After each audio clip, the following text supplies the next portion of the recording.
Alright, welcome in everybody. We got a Zested playing twins versus Saykoya game. Now, this is random map generator, so we're gonna see what the layout is like. Nothing too spectacular, just a bunch of forest and mountains so far. A little tiny bit of flagstone, but nothing too significant. Alright, a little bit of flagstone over there too. And we're actually seeing like a hefty chunk of terrain over in the back here, so we got a little bit more time to wait until it spawns in all the production. But, you know, if we see the barracks back here, that's going to delay knights, going to delay any kind of wheeled unit. Wow, a lot of forest in the center too. And, ooh, pretty far forward strongholds, so it's a good thing there's a lot of forest, because otherwise this would be a very short game. But that's a lot of terrain blocking. Like, potentially you could see like a treb get parked here, or like a knight crit from down here. You need to knock out this village first, but... That's a big wall, actually. Oh, wow, that's a very forward tower. Okay, so we got these very forward towers, but I don't know if there's much you can really do with them. There's like a tiny bit of flagstone as well. Actually, there and there. So air is going to get interfered with a little bit. Maybe you could build like a dragon and immediately strike. Let's see, 1, 2, 3, 4, 5, 6, 7, 8. Dragon's technically in range. Alright, we got the first barracks as well. That's also going to be on the aggressive side. And there's one barracks here, so fairly slow reinforced path, but that's like a fair distance away. So this is going to be able to reinforce. We've got commanders spawning on the defensive side. Ooh, doesn't actually go for the early village capture. Interesting. Saykoya does though. Zested is like, I want to get my commander in front of this village for this capture. Oh, doesn't go for the capture. This is very strange. I guess I want to see where they're planning on going for the capture next. There? Okay.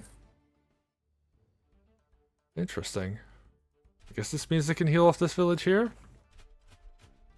So timing wise that works out quite well. But there isn't really much of an aggressive capture point on this side. Okay, I won't judge too much. These two, I think, figured out what they're gonna do. Doesn't go for that capture either? Interesting. At this point, do you just slam your sword into this village? I mean, you'd give away a lot of groove, and you'd potentially lose the sword, but it would prevent the commander from healing.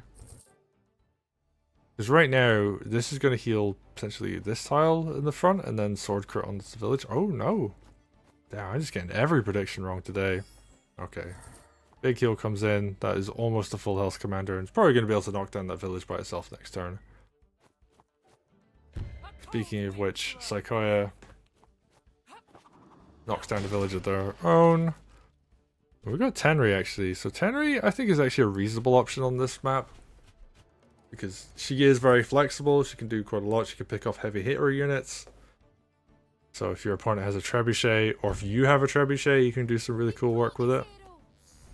Right, and this is almost a full health commander, so that's definitely going to knock down a 70% village. Yeah, we see a knight come out, a spear come out on this side. And Zested's going to play a little bit defensively over here. And ooh, Tenri's coming in. I actually don't know if this kills. It does? Okay. 74% is enough to one-shot a sword on planes, apparently. So Zested, I guess, should have moved that sword up further away if they could have, but not the end of the world. Losing one unit, okay, it sucks, but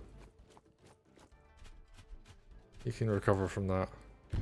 Ooh, wow. We're going to see an aggressive sword attack onto the commander of Zested. This is going to prevent the twins from being in a position where they can one-shot a lot of things. They can't knock down this village anymore. Unless we see a mage heal come in. And they're just going to line up a sword crit. Which actually wasn't that necessary. Could have knocked that down regardless of the twins being there or not. But wants to park the twins in a defensive position. And Tenri, I mean, what's she going to do now? Doesn't really have any kind of support. So probably going to see Tenri just walk it back. Just say, yeah, you know what, I shouldn't really be this far forward by myself. And builds the dragon. Oh, so Stronghold's looking very vulnerable right now. And potentially dragon plus Knight crit will do it. So yeah, just a big formation of defensive units. And keeping this stuff back here, because there's quite a lot still here for Tenri. Losing that sword was a fairly big deal. Obviously don't want to lose a unit for free. So when you're behind one unit, you know, you have to play a bit more defensively, and that is rather unfortunate. And, you know, double spear is quite slow as well, so it's going to take a while for them to get into range, with an archer behind them too. So it's quite a slow army right there. It's going to have to slowly advance while they're in a more confident position. And while all that's going on, Saykoya is just attacking in over on the right hand side, just saying, yeah, you know what, I can get a bunch of damage done here. Even gonna knock down another village. And I think this might give Tenri groove. No, 89%, so it's very close. I think a few more fights and Tenri will have groove. And that then means the stronghold is going to be even more open, more susceptible to taking damage.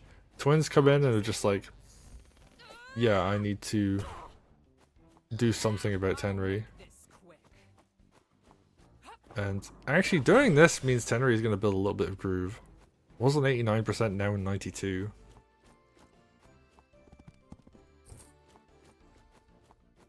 And ooh, Zested just has to leave so much open. So what are we going to see here? This isn't going to get knocked down, it's just going to take damage. Going to live on like 1% health, I believe. But I think that will almost give Tenri groove. Okay. Follow-up hit from the dogs. And yeah, just you go for like whatever stray hit you need. And I think that's going to be a game-ending lethal. Oh, actually just kills a unit. Interesting. Alright, first hit. Onto the stronghold. Looks like a good 38% damage. Okay, that's quite a lot. Oh, 37, sorry. Swords. Just regular sword hit. But you know, if you hit something with enough swords, it will die. Alright, what are we grabbing? Knight, I believe. Oh, and that's going to line up for a crit. And yeah, that left-hand side was wide open. And yeah, Stronghold still dies to Knight crits. So really nicely played there from Saykoya. And yeah, Tenri's a really good pick. Gets that one sword early. And sure, as I was saying, like killing one unit is not the biggest deal at all times, but having that happen meant Saykoya then had a unit lead on the left hand side, which meant that Zested then had to respect that. And because of that, played a bit more scared on this side, and then left the right hand side open. And Saykoya was just able to punish that. Able to get the classic Tenri as well. That is very much what she does. And because there was just so much on this right hand side, so much pressure, Zested had to put a lot of units in front of the stronghold, and those units, you know, got chopped up and killed. And yeah, just snowballed from there. And Tenri is extremely good at punishing. So very well played there. And Saykoya takes the game.